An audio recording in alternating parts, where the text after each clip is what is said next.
All right, shalom, shalom, kwam yasha kwam yasha.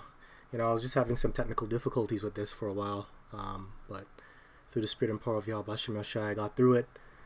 Everything seems to be good. So, without further ado, as always, just like to give all praises, glory, and honor due unto Yahweh Bahashem, Yahweh Shai, Bahashem Rakah HaKodash, and double honors to the apostles and elders of Great Millstone that rule well, and that do teach well, and that have taught me this truth. May Yahweh Hashem Yashai give you more spiritual blessings. Also, Kwam Yasha Allah and Abba Ball and Shalom to the hopeful elect. So, I just would like to share with you all today this article that I found. Well, really, it's more of a news clip. It starts off with China and it goes off into other things about the surging gun violence in the United States. But what I really want to focus on today is the missile silos that have been discovered in the Chinese desert. So it says satellites detect 100 plus missile silos in Chinese desert. And this here is a synopsis of what is said in the actual video. It finishes off at the 13-minute mark. You can go watch it yourself. Lord willing, in post-production, I will put a link in the description for anybody that's interested. Okay, anybody that comes across it. So I'm just going to read these two paragraphs here, and then I'm going to get some scriptures. And like we say, we're not here to save the world, and we're not changing anything.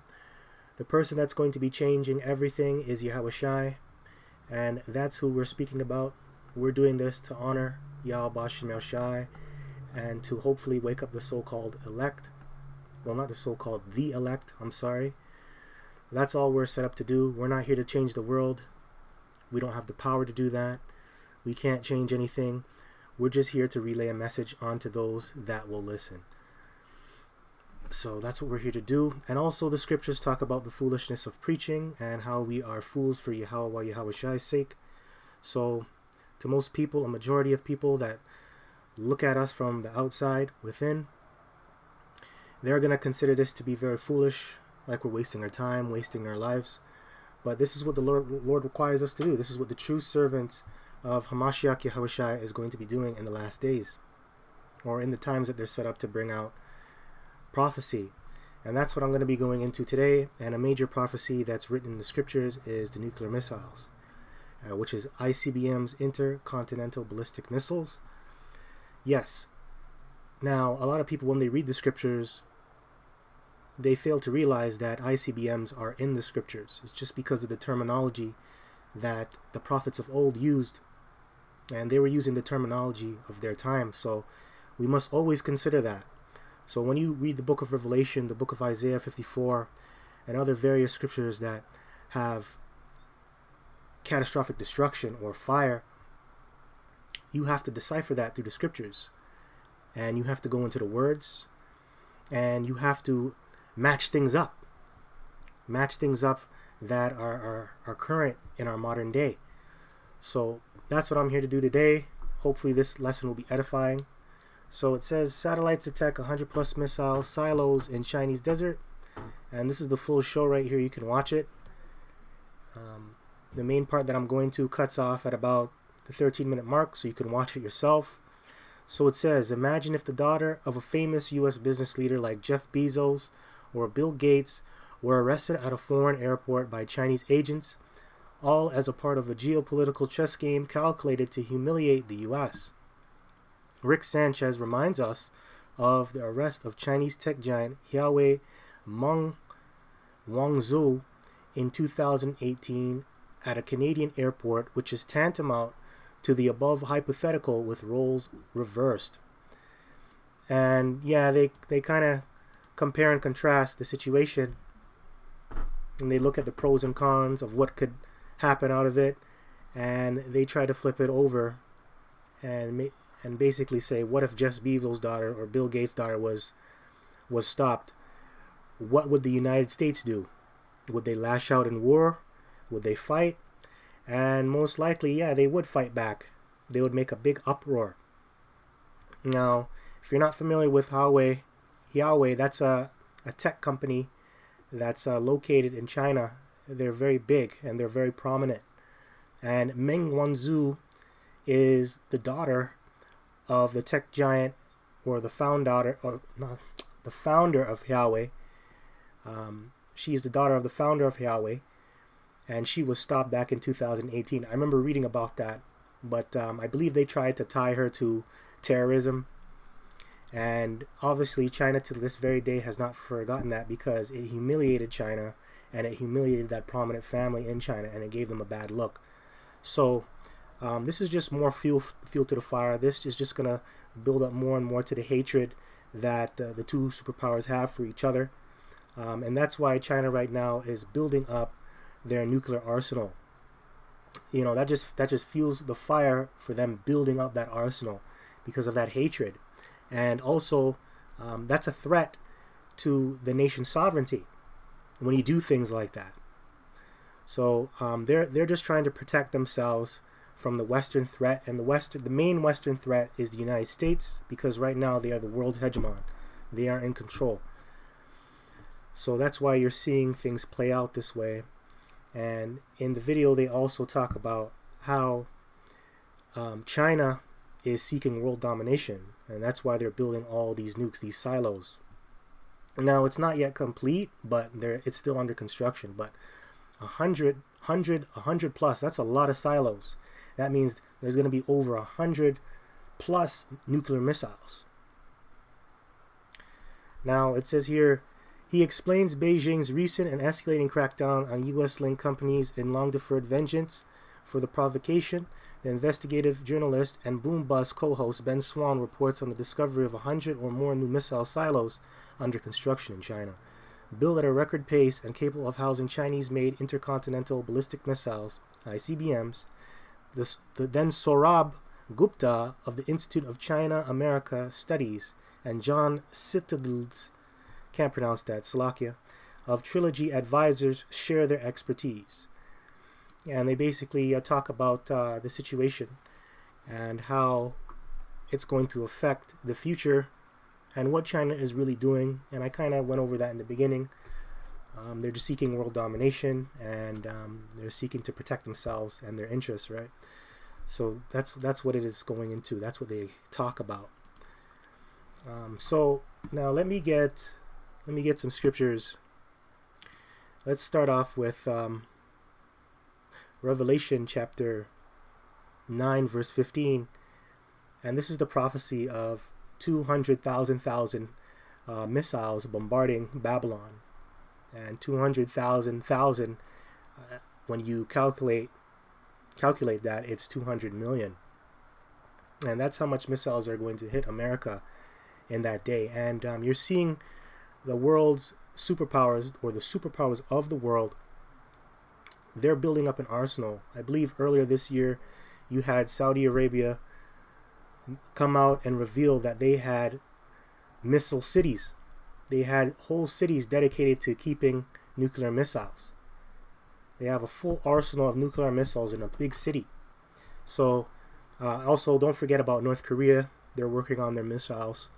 Oh, I'm sorry, I forgot to let you guys know that when they were discussing and giving their advice, and when they're advising and letting RT know what is going to happen in your future, they're saying that China's arsenal has the ability to reach the United States within 30 minutes. And that's why it's called an intercontinental ballistic missile, because it comes from one continent and goes to the other continent, from one continent to the other. And China, it's in the eastern hemisphere, and we're over here in the western hemisphere, so those are two different continents, right? So it can fly right over. So it's very serious. This is very serious, and proliferation is happening. Nuclear proliferation is happening, and it doesn't matter how many treaties you set up, your memorandums, the Budapest Memorandum, I remember that was set up years ago. You're still having proliferation of nuclear weapons, man. And these nations, they all have the bomb, and it's getting worse every year. It's getting worse. So let's get Revelation chapter 9 verse 15. And the four angels were loosed, which were prepared for an hour and a day and a month and a year, for to slay the third part of men. So do you know who these four angels are? They go back to Revelation the 7th chapter. As a matter of fact, I should start with that instead of going on, because these are the same angels that held back the destruction, the destroying wind, and they're also going to let loose the destroying wind, which that destroying wind represents the nuclear destruction, and that wind that it comes with, that fire, the lake of fire. So this is Revelation chapter 7 verse 1. And after these things I saw four angels standing on the four corners of the earth. Now the four corners of the earth, that represents north, south, east, and west. And you have different superpowers that are situated in those four corners. You got Russia, you got China, you got India, you got the United States, you got Australia, the UK, all these different powers all over the globe. So keep that in mind. It says, holding the four winds of the earth, that the wind should not blow on the earth, nor on the sea, nor on any tree. So these four angels, they're keeping the peace right now, and they're working on the minds of the kings of the earth to not go to war with each other. Verse 2, and I saw another angel ascending from the east, having the seal of the living power, and he cried with a loud voice to the four angels, to whom it was given to hurt the earth and the sea, saying, hurt not the earth, neither the sea, nor the trees, till we have sealed the servants of our power in their foreheads. And if you want to get more technical with the seal that's sealed on their foreheads, you can go into Ezekiel, the 9th chapter and the 4th verse, and look up the word thawa, which is the mark. Look up the word mark, and in the Hebrew, it means thawa, which is a mark of exemption. And the Lord, he's going to exempt certain people from being destroyed on the planet Earth. And those are his servants, and those are his chosen people. Now, it's all about the elect. It's all about the Lord's servants. And that's why you're not seeing World War III happen right now. But it's leading up to World War III, and these nuclear missiles, they're going to eventually be used at some point in time. And we're very close. It's sometime in the near future. And that's what we're here to tell you. We're here to relay that message. So if you are worried, the time is now for you to repent and to give your confession unto Yahweh, Bahashem Yahushai. Those are the names that you should be calling upon and serving and worshiping. So here we go. That's all that I have from here. That's all I wanted. So let's go back to Revelation chapter 9, verse 15. And the four angels were loose, which were prepared for an hour. And like I said, a part of that hour is, or half of that hour, is the ICBM traveling from one place to the other, and the other half of destruction is this place being taken down and burning. So that's that for an hour. That's why they call it an intercontinental ballistic missile. And these missiles, they have the capability of reaching their designated target in about 30 minutes. 30 minutes or less. So keep that in mind. So what you see in here links up with biblical prophecy, and the scriptures don't lie. The Lord is not a man that he shall lie. Briefly paraphrasing, the Lord is the same today, and the Lord is the same yesterday, and the same forever. So the Lord doesn't lie, and everything is adding up when you filter it through biblical prophecy. So and the four angels were loose, which were prepared for an hour and a day and a month and a year, for to slay the third part of men. And the number of the army of the horsemen were 200,000, 200 million. And I heard the number of them, and thus I saw the horses in the vision, and them that sat on them having breastplates of fire, and of jacinth, and of brimstone, and the heads of the horses were as heads of lions, and out of their mouths issued fire, and smoke, and brimstone. By these three was the third part of men killed, by the fire, and by the smoke, and by the brimstone, which issued out of their mouths. For their power is in their mouth, and in their tails, for their tails were like unto serpents, and had heads, and with them they do hurt. And you could check this out. Let's check out ICBM. Actually, come on, man, don't play around. Yeah, now my mic is messing up. Not my mic. Salakia. Okay, ICBM. This is wireless. That's why it's not syncing. ICBM missile picture. Let's check this out. Let's go in images. And this is the ICBM coming out of a silo. And they all look different. But in the vision, this is how the prophets, this is how they saw it going into the sky, right? Coming out of a silo. This is how they witnessed it when they were dreaming. And this is synonymous with an arrow. The reason why they call it an arrow is because that's a terminology that they had back then. And it kind of does look like an arrow. And the fire that's coming out of that's the fiery serpent. And this is the makeup, the point. This is the fire that comes out of its mouth, which is talking about the warhead. When it hits when it hits the altitude, or it hits the highest point in the sky, and that's when the warhead is dropped out, and then that's where all the damage comes from. It's really the warhead, not the actual missile itself. It's the warhead that's in it. That has the nuclear power in it. So that's what it's going into. So that's the description. But that's 200 million missiles. And like I said, you have the different superpowers of the world. They're building up an arsenal. 100+ missiles. Then you have a missile city in Saudi Arabia. Then you have countries like Russia. They got missiles. Tons of nukes. The United States, they got tons of nukes. UK, they got tons of nukes. France, they got tons of nukes. So it goes on, it goes on, and it goes on. So there's a lot of missiles, and that's going to bring a lot of destruction. Matter of fact, the scripture says that the earth is going to rock to and fro like a drunkard. Matter of fact, let me get that. To and fro. It's in Isaiah 24. So it says, Isaiah chapter 24, verse 20.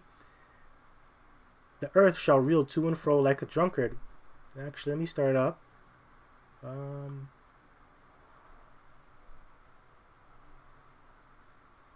No, that's all that I want from here. Isaiah 24 and 20. The earth shall reel to and fro like a drunkard, and shall be removed like a cottage.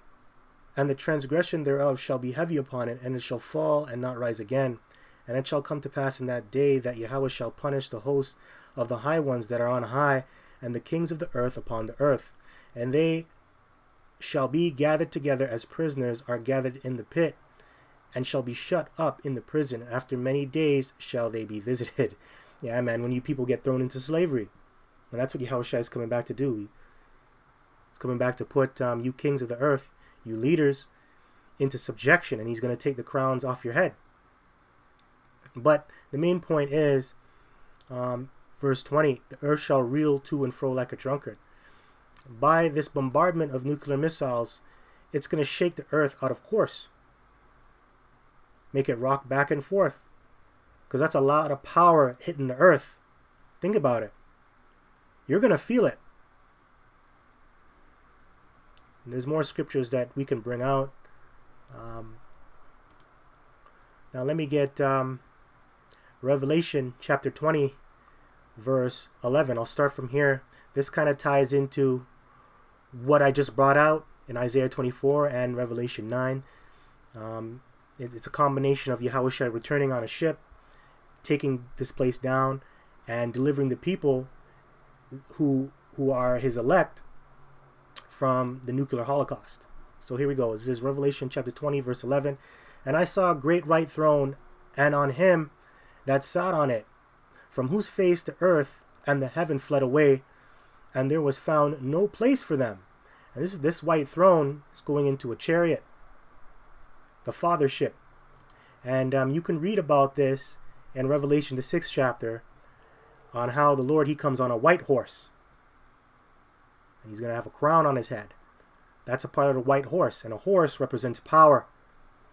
Like I said, the prophets of old, they used the terminology of their time to describe strength and power and might. And they used different animals to describe that. So you have to know your words. So when you see the word horse, and it kind of looks so-called out of place, it represents power. Especially in Revelation, the 6th chapter. So the Lord, he's coming with pure power. Pure power. to take these people down. He's coming back. He's not going to come back and meet thee as a man. He's coming back to meet you like a power, an angelic power, with his army. And I saw a great white throne, and him that sat on it, from whose face the earth and heaven fled away, and there was found no place for them. And I saw the dead, small and great, stand before the Most High, and the books were open, and another book was opened, which is the book of life, and the dead were judged out of those things which were written in the books, according to their works. And you reap what you sow. If you've reaped destruction, chaos, and misery, transgression of the law, that's what you're going to get. You're going to get death. So, brothers, it may look like people are living it up now, but they're going to have to answer for what they're doing. They're going to reap the consequences and repercussions of their actions. And they're going to be judged by Yahweh Shai. So just stay on the straight path. Keep staying in these scriptures. And if you believe, keep believing. So verse 13, and the sea gave up the dead which were in it, and death and hell delivered up the dead which were in them, and they were judged every man according to their works. And the death and hell were cast into the lake of fire. What is that talking about? The lake of fire is when the nuclear holocaust comes. And it's going to cause a lake of fire because everything in its path will be destroyed. Every part of America will be destroyed. And different parts of the world will be destroyed. But mainly America, it's set up to be destroyed and uninhabited forever. It's going to be a memorial or a monument of what not to do. And that's why you have the lake of fire. This is the second death, and that's the second death because the first death goes back to the time of Noah in the book of Genesis. And that was the first death that was created by water, which was the flood. Alright, so that's what it's talking about. And whosoever was not found written in the book of life was cast into the lake of fire. And that's you people that take out of the book, that add and take out of the word of the book. You people are not going to be found written in the book of life. That's you elites. Well, the elites, you're gonna escape destruction by going into your silos, not silos. I mean your bunkers. But you wicked people out here that hate the Most High, that hate His ways. You're going to be found not written in the book of life, and you're going to be cast into the lake of fire, destruction. So let's get Joel chapter 3. Let's switch topics a bit. Joel chapter 3 verse 9, proclaim ye this among the Gentiles. That's the heathen nations. The heathen nations. Not the Israelite foreigners, the heathen nations. Prepare war, wake up the mighty men, let all the men of war draw near, let them come up. And that's why you're seeing them build up their arsenal. You're seeing them work on their special forces, building more tanks, developing their technology, developing their nuclear arsenal, giving it different Mach speeds, things of that nature, giving it the ability to travel farther. That's them building up their arsenal and preparing the men of war, right? Now it says, let them come up, beat your plowshares into swords and your pruning hooks into spears. Let the weak say, I'm strong. And the reason why I'm bringing this out is because this particular precept right here represents the other nations that the Western world looked down upon about 20 to 30 years ago. And those nations would be China, North Korea, India, and Pakistan. Now they are powerhouses. Now they are no longer looked upon as nations that bring forth agricultural goods.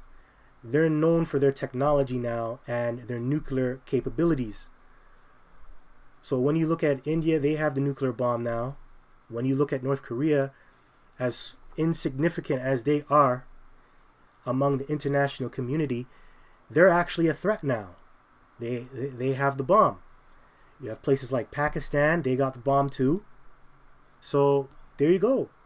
Now they're saying, let the weak say I'm strong. Now that's why I'm just bringing this out now in the context of what it's going to go into. This is talking about the valley of decision, which is Yehoshaphat. And the Lord, He's making them assemble all together to come against and build a coalition to fight against Him. And the Lord, He's going to beat them down to the ground. But I just want to use verse 10 pretty much to bring out a point about how now you could see the development in these other nations. So I hope I didn't lose anybody there. I didn't go into the context. I just used that to bring out a point in the scripture. Just so I don't lose anybody, so I don't make you think that I'm butchering the scriptures. I just used it to bring out a point. And you can do that. So that's all that I got from here. Let me just read this. 2 Corinthians chapter 2, verse 11. Lest Satan should get an advantage of us, for we are not ignorant of his devices. And you have a lot of people who are ignorant when they see headlines like this. They think that this is going to happen maybe 100 years down the road. They think that the elites, they just created these nuclear missiles to sit in a silo and to collect dust. A lot of you people are very ignorant towards this device. This device was made for destruction. Matter of fact, if you go to Isaiah chapter 54, verse 15 on down, it talks about how the smith was created to destroy. I'll get that actually. And that's a part of that devices, which in this context is going into a plot, a scheme.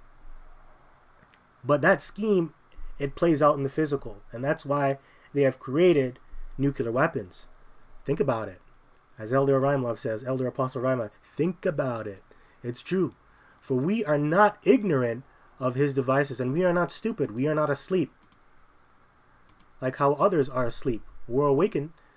We're awoken to the deception and lies and the devices that are made for destruction. So let's get Isaiah 54. Isaiah 54. And 16, it says, Behold, I have created the smith that bloweth the coals in the fire, and that bringeth forth an instrument for his work. And I have created the waster to destroy. For whose work? It's talking about the Heavenly Father's work. Because who created this at the end of the day? Shall there not be evil in the city and the Lord hath not done it? So the Lord, it's for his work. It's to appease him. So he worked on the minds of the modern day smiths, which are the